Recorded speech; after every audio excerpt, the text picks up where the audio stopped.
कहानी का नाम है 24 घंटे नॉन स्टॉप।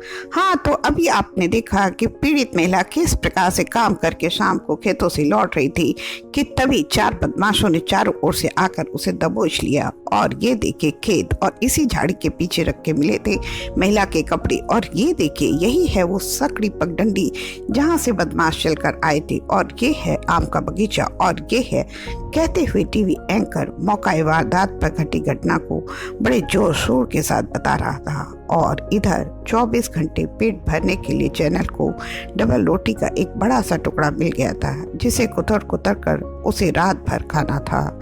तभी हाथ में माइक लिए प्रस्तुता फिर से टीवी पर प्रकट हुआ और कुछ ही समय बाद स्थानीय पुलिस की वहां पर पहुंच कर वारदात से संबंधित छानबीन शुरू कर दी।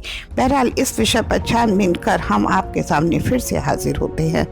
उधर स्टूडियो से बिल्कुल प्रसून आप बने रहिए वहीं पर। सीधे प्रसारण को बीच में रोकते हुए समाचार वाचक ने संवाददाता से कहा, फिर दर्शकों की ओर मुखातिब होकर बोला, अभी आप कहीं जाइएगा नहीं, आगे हम जानेंगे कि किस प्रकार पीड़ित दलित महिला ने बहादुरी के साथ अकेले बदमाशों का सामना किया, लेकिन अपनी आबरू बचाने में नाकामयाब रही। प्रशासन एवं राजनेताओं से भी जानेंगे कि आखिर ऐसी घटनाओं के पीछे क्या कारण है, और साथ ही जानेंगे कि दिन प्रतिदिन होने वाली ऐसी घटनाओं को रोकने के लिए उनके स्तर पर क्या प्रयास किए जा रहे हैं। फिलहाल हम लेते हैं छोटा सा ब्रेक। कुछ देर बाद खेत में माइक लिए संवाददाता बता रहा था, हाँ तो यही है वो जगह, और यहीं से निकलकर वो अपराधी भागे थे। कुछ लोग इस घटना को व्यक्तिगत दुश्मनी से जोड़कर देख रहे हैं, तो कुछ महिला के चरित्र पर सवाल उठा रहे हैं। वजह चाहे जो भी हो, परंतु इस घटना के बाद समाज के सामने एक बहुत बड़ा प्रश्न चिन्ह खड़ा हो जाता है कि आज भी हमारी बहन बेटियां सुरक्षित हैं, या फिर यूं ही भेड़ियों के हाथों दरिंदगी का शिकार होकर मरती रहेंगी।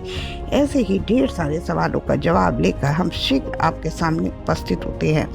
दर्शकों को चबाने के लिए एक और च्युइंगम देकर समाचार वाचक एवं संवाददाता फिर एक बार स्क्रीन से अंतर्ध्यान हो जाते हैं। कुछ ही क्षणों में टीवी के पर्दे पर एक अभिनेत्री साबुन बेचने के लिए बड़ी नजाकत से अपनी देह सहरा रही थी।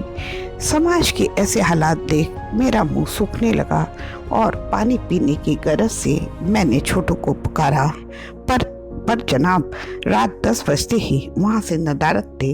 जग मारकर रसोई में जाकर फिर से पानी निकाल कर पिया। तभी बिल्ली के कूदने की आवाज सुन जो दलान में झांका तो किशोर उम्र के उस छोटू को बड़ी तल्लीनता के साथ हाथ में मोबाइल लिए वक्त से पहले बड़ा हुआ पाया, और सुबह उठते ही मैंने बिना कुछ कहे उसका मोबाइल छुपाकर अपने पास रख लिया। पर मैं उस 24 घंटे नॉन स्टॉप का क्या करूं? सवाल यह है कि ऐसे अनेकों छोटुओं का क्या किया जाए जो आज के इलेक्ट्रॉनिक युग में वक्त से पहले ही बड़े हो जाते हैं। यह सोचते हुए मैं फिर से टीवी के पास जाकर खड़ा हो गया। रिमोट से चैनल बदलना चाहा तो फिर से वही खेत, वही स्टूडियो में बैठा आदमी और उस पर सवाल जवाब चल रहे थे। आखिरकार तंग आकर मैंने टीवी ही बंद करने के लिए रिमोट का बटन दबा दिया।